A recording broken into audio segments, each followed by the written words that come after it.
스마트폰 없이는 살 수 없는 세상, 북한도 예외는 아니겠죠. 김정은 북한 국무위원장은 소문난 애플파입니다. 김 위원장이 아이폰과 맥북, 아이맥을 애용하는 사진은 여러 번 공개됐었죠. 김 위원장의 애플 사랑 2013년으로 거슬러 올라가는데요.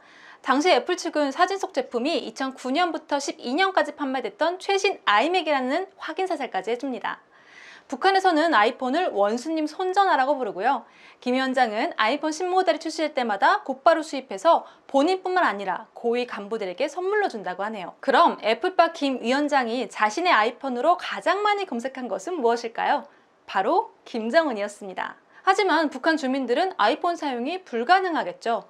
북한은 자체적으로 스마트폰을 개발하고 있다고 주장해왔는데요. 현지 매체인 조선의 오늘은 북한의 신형 스마트폰인 진달래7을 공개하기도 했습니다. 만경대 정보기술사의 자체 기술력으로 만들었고 인공지능과 증강현실을 도입해서 음성인식, 얼굴 식별 등에서 높은 정확도를 보장한다고 설명했는데요. 다만 스마트폰의 인터넷 접속 기능이 제한되어 있고 와이파이도 탑재되어 있지 않죠. 당국의 관리 추적을 위해서 자체 인트라넷인 광명망을 통해 자료 검색이나 다운로드가 가능하다고 합니다. 북한과 관련된 가장 황당한 사건 사고, 이걸 빼놓을 수 없는데요. 2014년 케냐에서 축산업에 종사하는 사피트라는 40대 남성은 강원도 평창에서 열리는 유엔의 한 행사에 참석하기 위해서 비행기를 탑니다.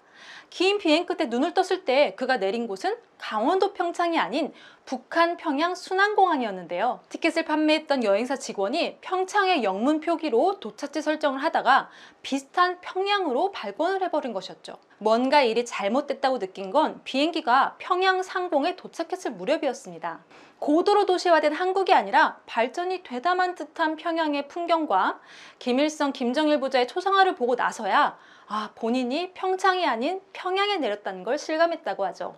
비자가 없었던 이 남성은 북한법 위반으로 약 하루를 붙잡혀 있다가 각서를 쓰고 나서야 간신히 베이징으로 쫓겨났습니다. 비행기표를 예약해줬던 여행사 직원은 남북한이 분단된 것만 알고 있었지 더 이상은 아는 게 없어서 이런 실수가 벌어졌다고 해명하기도 했습니다.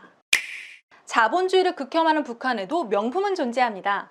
북한에서는 은하수라는 브랜드와 봄향기라는 브랜드가 화장품계의 양대 산맥이자 명품 화장품으로 꼽힙니다. 현지에서는 사악한 가격으로 유명한 랑콤 화장품보다 노화 방지 효과가 뛰어나다는 분석 결과를 대대적으로 보도하고 있고요. 놀랍게도 이 브랜드들은 모두 세계 지적재산권 기구에 상표 등록도 되어 있습니다. 매봉산 구두도 북한이 자랑하는 브랜드로 꼽히는데요. 예전에는 수입산 신발을 즐겨 신었었는데 매봉산 구두를 신어보니까 다른 신발은 전혀 생각나지 않는다는 소비자의 인터뷰가 소개되기도 했습니다. 북한이 이렇게 명품인 듯 명품 아닌 명품 같은 자체 브랜드를 꾸준히 출시하고 세계 지적재산권 기구에까지 등록하는 이유, 국산화에 참된 애국이 있다는 당의 방침 때문인데요.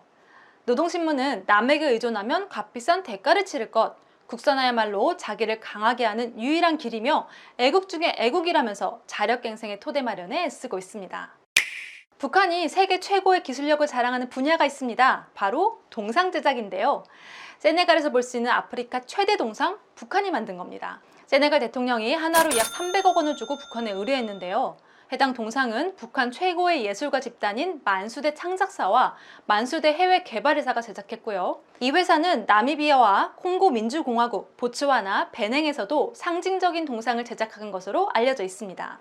북한이 아프리카에서 거액의 동상 제작을 도맡을 수 있었던 이유, 자국에서 수많은 동상을 세운 노하우를 가지고 있기 때문이겠죠. 북한 내에는 김일성과 김정일, 김정은을 찬양하는 동상이 약 35,000개에 달하고 이렇게 많은 동상을 세우다 보니까 기술이 축적되면서 세계 인류의 동상 제작 기술을 보유하게 됐다는 분석이 있습니다. 실제로 북한은 아프리카 각국의 동상을 수출하면서 2010년대 중반까지 하나로 약 1,900억 원을 벌어들였고요.